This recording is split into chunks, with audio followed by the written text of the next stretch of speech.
So guys, it's the next morning and we've got a big problem.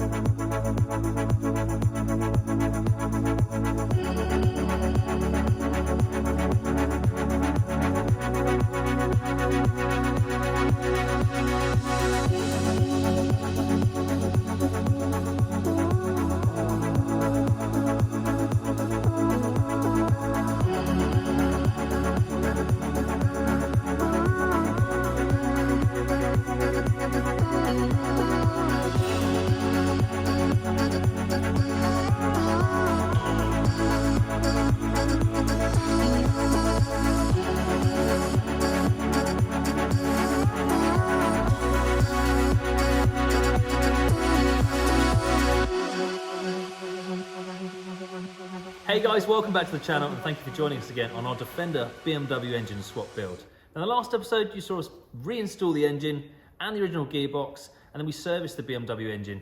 Now in this episode we want to actually install the transfer box back onto the gearbox, finish mechanically the props, stuff like that, put it all back together, and although we didn't get it running in the last episode, I'm hoping that we can get it up and running in this episode. So we're going to be starting with literally just putting the transfer box on, then we're going to jump into the engine bay, we're going to start doing the cooling system, installing the radiator, the fast road intercooler, the silicon pipe work, and then we'll see where we get to. So let's get cracking.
So guys, what you've just seen there is Leon actually modifying the original fan cowling itself. We still want to retain the cowling because that holds in the new top cover. He's actually just felted it all to a point where we can actually fit the unit now and have the radiator go in.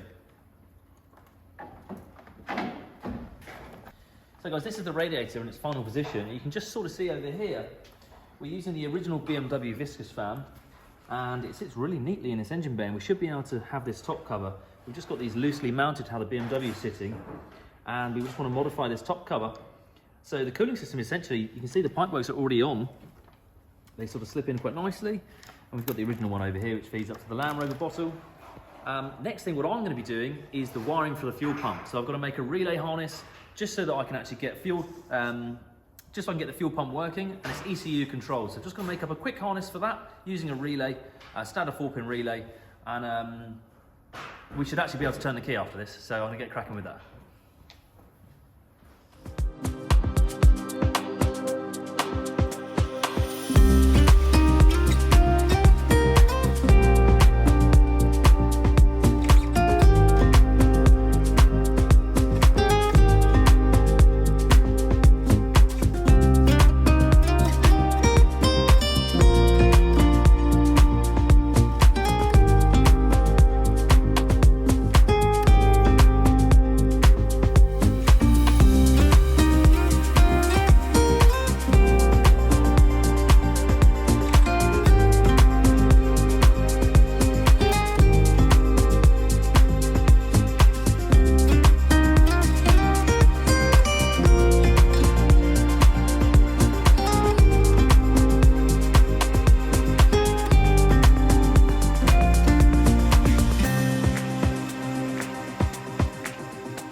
So guys, I'm just soldering the last connection, which is the starter motor crank wire. This is just sort of mocked up so that we can run it essentially. We're just soldering the last connection, we can plug in the ECU, and that should fire up, shouldn't it? Fingers crossed, yes. Yeah, it should fire up. And then once it's running, we can then check for leaks, and then we can start actually tidying this harness. But we just want to make sure it runs first before we start cutting all the wiring and trimming all the BMW stuff away. We'll make sure it runs, then we can trim it back. Because if we trim it back, we don't know if it's something we've done. So we just can solder this last wire, and then it will be like a mocked up test position where we can just at least turn the key and fingers crossed it runs.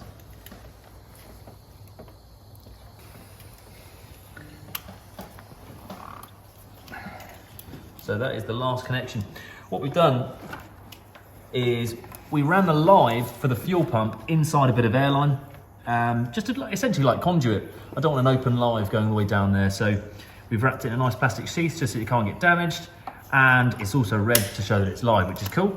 Mounted the relay for the fuel pump underneath onto the bulkhead, and that is also where the ECU for the BMW that speaks to the Ford Canberra system or the Land Rover clocks are. So fuel pump relay's there, ECU's there.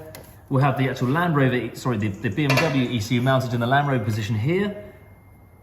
Let's grab the ECU, plug it in, and see if this thing starts.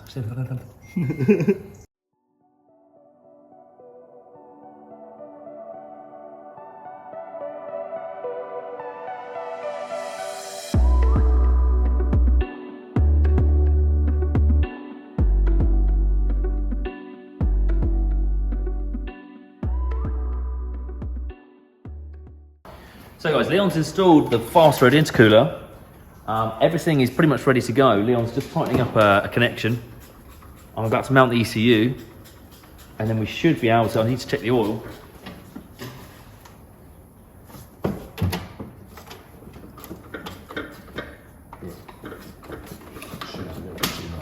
So again, this is just in test mode, but we should be able to now turn the key once it's plugged in, and Leon's stop messing around with whatever he's doing.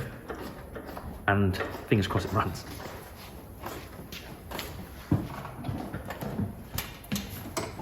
Are you excited? I am excited. Are you? Yeah.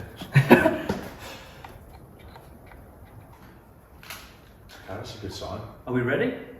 Are we ready? I think so. It'd help if we filled it with fuel. Ignition on, there's no f***ing noise.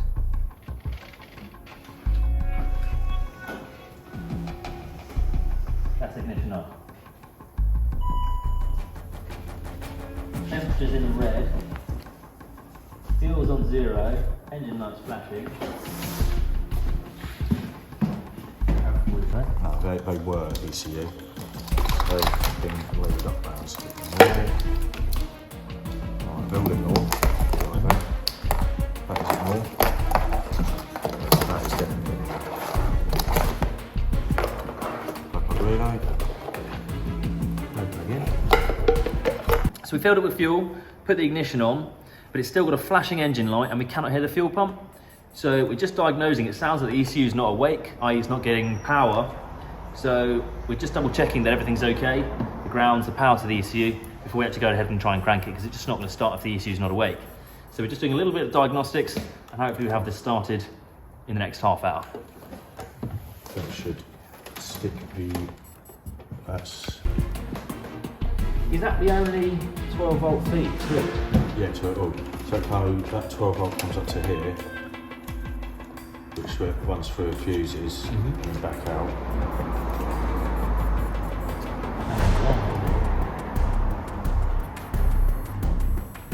Live. That comes up to here, current live. And when it gets switched, we should switch all of these to live. But it's not. Which then powers up to that, but it's not. So it's either something to do with switching or the relay itself. So probe the relay and see if it clicks.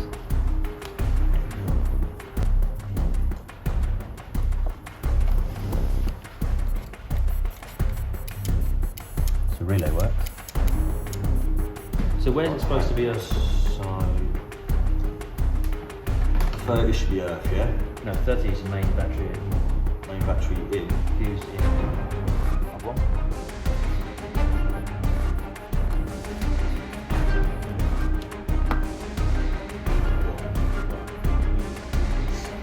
Right, when the ignition's flipped, just tell me.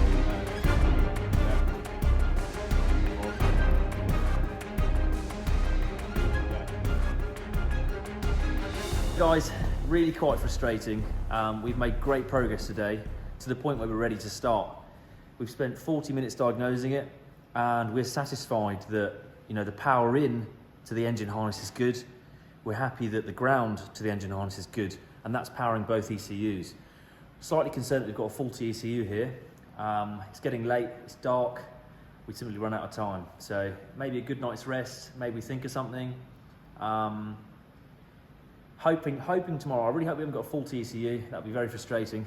But yeah, all in all, quite frustrating because today was, all that hard work. You want to just turn the key and see it fire up. And the annoying thing is, I don't think it's something we've done. So who knows? We'll see you guys in the morning.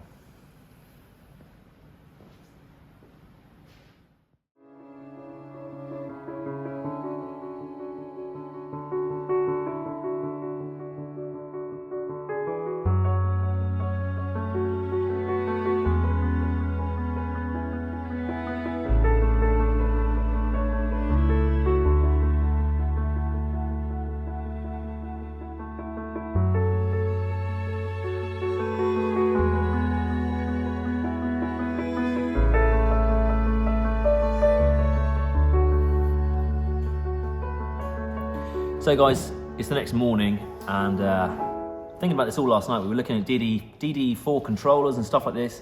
What it's come down to is that the box here, the Futurnote box, the pin for the ignition line for the ECU was fitted incorrectly, so it should be in port 26, it was in port 25.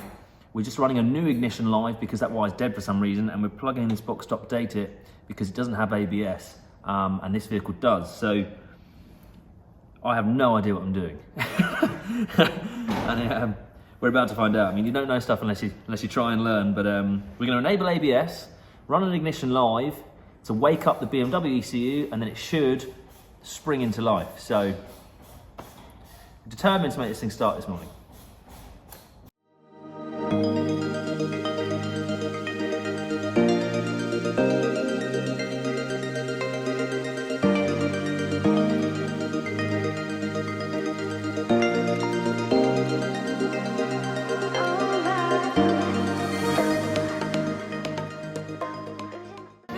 So we're at the point now, we've run a new ignition live. Again, this is just pretty much mocked up because we don't know, well, it didn't obviously start last night. So we blanked off the dead wire. We've updated this now to have ABS. This is now, we're going to plug it all in and basically see if it all works.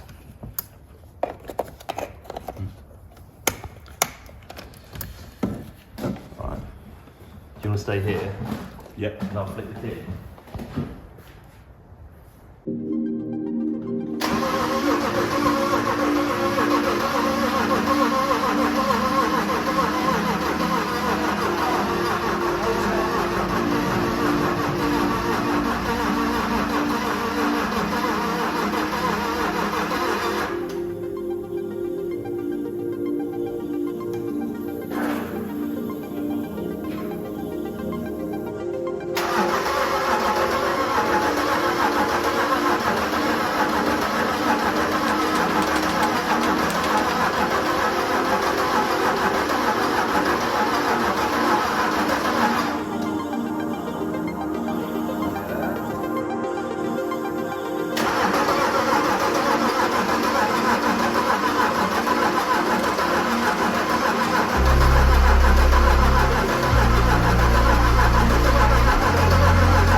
Is that main relay?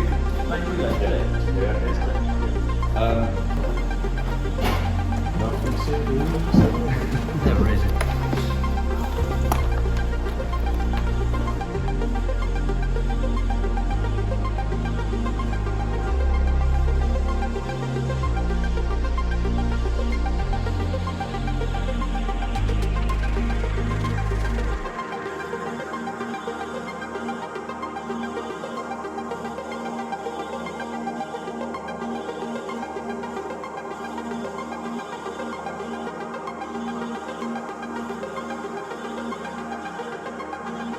It's not getting fuel there, is it?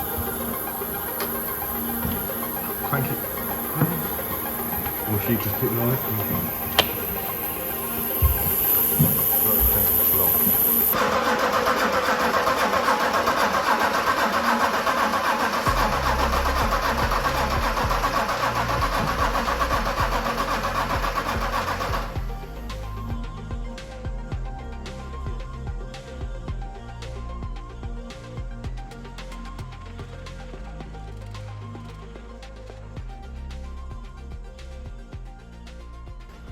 Take 438.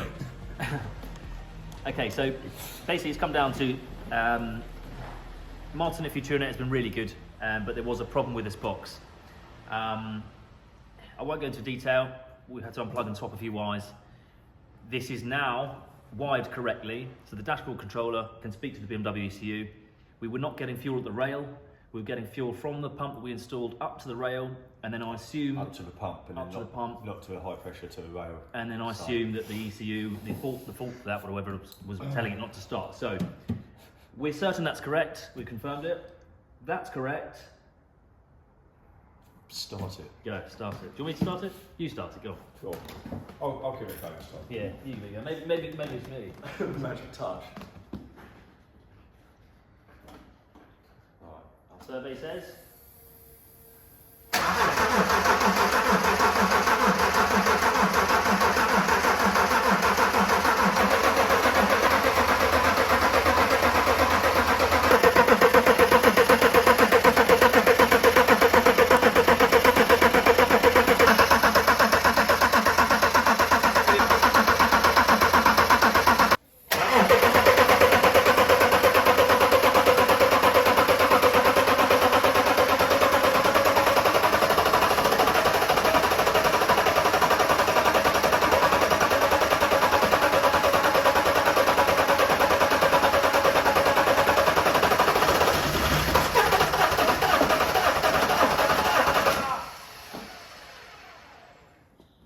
It was just running on cleaner then for just a split second.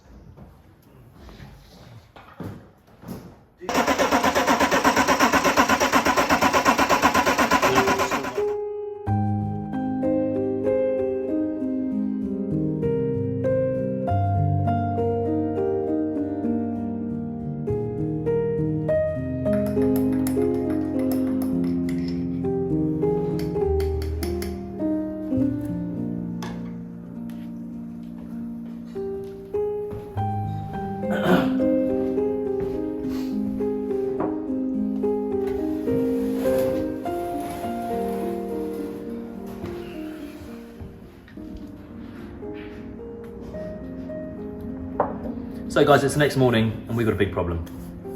The car doesn't run whatsoever. I must have 2 hours of footage of us just cranking it over and over and over. We've worked through a few problems. Some of the wiring was incorrect that was supplied to us. We've now rectified that.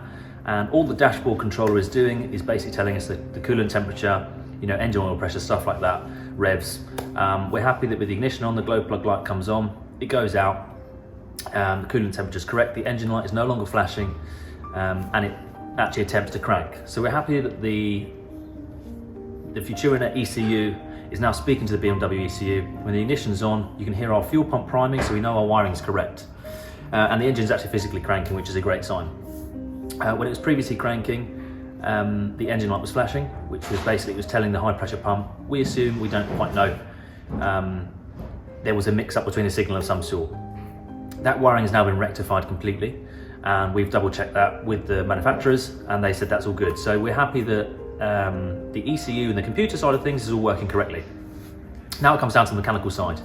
When we turn the key, it's cranking. We're getting fuel pressure up to the high pressure fuel pump, and then we're not getting up to the rail. And these engines need about 300 bar of pressure to actually run.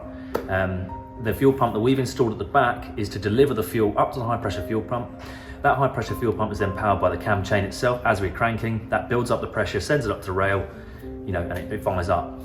We've also done a noid light test, basically so we know the injectors are opening and doing their job correctly, but obviously it's just not getting fuel.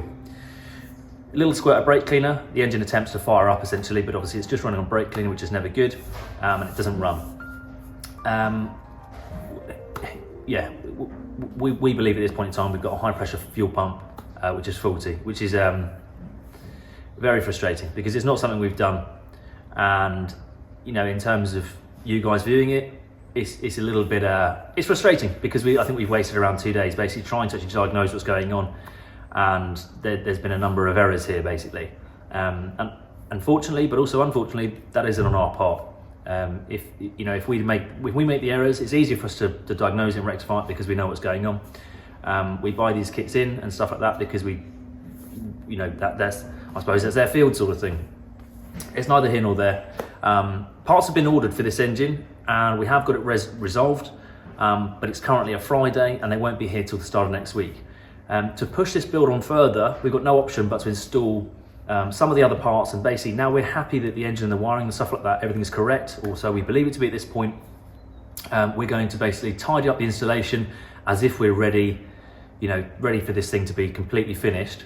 And then when the high pressure fuel pump and the locking tools arrived, we will then install that, and hopefully everything will start up and everything's all good. We currently have, well, like I said, the wiring to tidy up. We've got a few bits on the interior to tidy up, and we've got some spotlights going on the rear that we're going to finish up that with. And we've actually just had a really nice box delivered from Demand Engineering. I reached out to Demand and sort of said, look, we've got a BMW engine going into this Defender. I think it should sound a little bit nice. And bless them, they worked really hard and got us one out almost immediately next day, and they've got their new 3-inch big bore exhaust going into this vehicle here. So super excited to open that and fit that, and it'll be amazing once it does run. We turn the key, we will hear this engine in its straight six form. It's going to be sounding really good. So I'm still positive about the build, and I'm really excited to actually get this thing working, but at the minute we've got a huge problem. It doesn't run, and we're just waiting for a high pressure fuel pump to arrive. Fingers crossed that is the issue. We believe it to be the issue, and fingers crossed when we do actually start the engine, this thing runs up, there's no further problems. We can then go and enjoy the build and grab some more awesome content for you guys basically. But for now, where we've got to is everything's now stripped back into mock-up form, I suppose. So we're going to remount the ECUs now that we're satisfied that kind of installation is correct and that's working. We're going to mount the ECUs permanently. We're going to tidy up the wiring harness, and we're going to just check out those rear spotlights, and then we'll go ahead and install that 3-inch Demand exhaust.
So guys, what we've just seen us do is essentially trim down the harness as much as possible. This engine was from an automatic, so there's a lot of stuff on there to control the automatic gearbox. So we've just omitted that from the loom. We've plugged in all the stuff we need to, and the rest of it was all just surplus, I suppose. So we've trimmed it all back, isolated it all, individually, and then trimmed all the harness and taped up all the harness and stuffed it all basically out the way. We've done everything as neat as possible, and we think we've done a pretty good job. Leon made an ECU cover, which I think looks great, and we've mounted it in the factory position. Haven't actually done these up yet. ECU is mounted here, which is the BMW ECU. We just need to run a constant live to the battery box. We're going to do that neatly. The glow plug relay is here, and we're going to be mounting that just down here on a little bracket.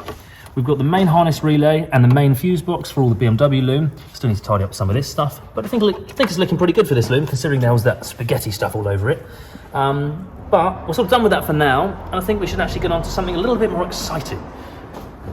So guys, I spoke to Dan at Demand Engineering, and I said to him, I probably should have ordered this a long time ago, but I need one sent pretty much overnight. And here we go. They said, we'll make you one up, and it's going to be our new 3-inch big bore exhaust, which is going to be fitting to this vehicle here. Now this is a standard Defender exhaust, so if you have a TD5 or a TDCI 90, this will fit your Defender. We've just got a custom BMW downpipe that marries up to the original Land Rover system. So this will fit your vehicle if you have a TD5 90 or TDCI. Can't wait to see it because we're used to fitting the 2.5-inch system, but this one is going to look and sound amazing. Are you looking forward to it? I am. I really am, actually. The quality of his stuff is great. I know, it's caps. Where is it? Where is it? Oh, oh my god. Yeah, you check that out. That is seriously cool. And it doesn't look too big, actually. Do you know, I was quite concerned it would look a little bit too big on a 90, but that is exactly what you want to see from a 3-litre car. And we said we didn't want it too loud, we want it loud when you floor it, and that's exactly what he's delivered. A straight through 3-inch rear and a sports silencer centre section. Wow, the quality of this stuff is just great. Even the packaging, all of this stuff nice and protective. Just look at them welds. I know, the welding here is just incredible. It's like a reducer back down there. Welding's great. Quality is sensational.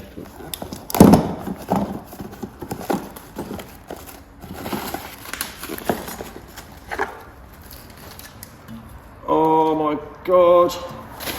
Got a new sticker for my toolbox.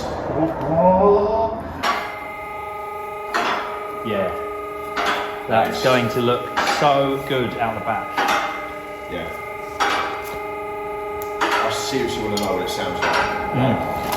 I'm really glad we went for this exhaust as well, because it does all bolt up to the standard system. But what's an engine conversion without hearing the engine? Exactly that. It's like half the job, isn't it? Yeah, 3-inch big bore system. This thing should really sing. It's going to be great because we've literally just got one small silencer on it, but it's not going to be too obtrusive. So when you do demand a lot of power out of it, you're going to hear it as well. Let's get the system fitted.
So guys, this episode we've done a little bit of diagnostics work. We've had a few setbacks, so unfortunately it didn't start.